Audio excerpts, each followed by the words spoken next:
আহ,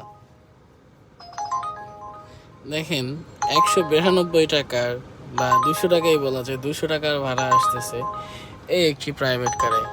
যেই প্রাইভেট কারে উঠলে যাত্রী বলবে কি, ভাই এসিটা একটু বাড়ায় দেন।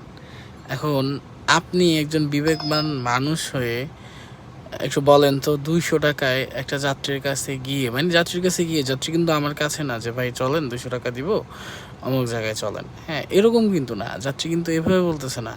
ওনার গন্তব্যে হয়তো বা 1 কিলো 2 কিলোমিটার হতে পারে বা গন্তব্য, হ্যাঁ দূরত্ব এরকম হইতে পারে ওনার কাছে যেতে।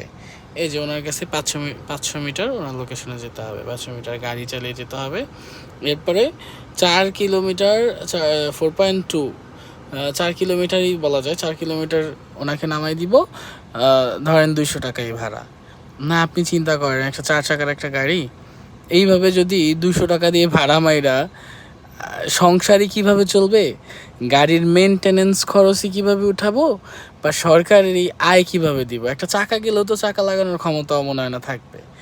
তো ড্রাইভার ভাই এদের উদ্দেশ্যে বলতেছি, ভাই ভালো হয়ে যান, এখনও সময় আছে, ভালো হয়ে যান। এগুলো ইগনোর করেন, অনেকে আছে এগুলো অ্যাকসেপ্ট করে দেখেই কলগুলা মানে এরকম ট্রিপগুলো আসে।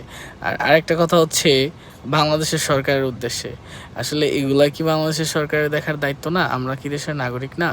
আমরা কি বাৎসরিক এআইটি দেই না, আয়কর? আমি আমার যে বক্সের ভিতরে আমার আমার ওই ড্যাশবোর্ডের বক্সের ভিতরে এখনও 32,000 টাকা জমা দেওয়ার মানি রিসিট আছে। হ্যাঁ, 32,000 টাকা জমা দেওয়ার মানি রিসিটটা এখনও আছে। হ্যাঁ, তো এই টাকাগুলো দিয়ে যদি, মানে এত টাকা দেওয়ার পরেও যদি আমাদের কর্মসংস্থানের দিকে যদি সরকার যদি না তাকায় বা না দেখে, তাহলে কিভাবে হয়? যে উবার যে তার ইচ্ছা মতো নিয়ম রুলস নীতি করে যাচ্ছে, এভাবে যদি সরকার গুরুত্ব না দেয় বা না দেখে, তাহলে কেমনে কি ভাই? তাহলে কেমনে কি আপনারা একটু বলেন। যাই হোক, ডক্টর ইউনূস সাহেবকে আর কী বলবো, যে গদিতে বসে, গদিতে বসলে সে ওই রকমই হয়ে যায়। আসলে দিন শেষে সব একই আসলে।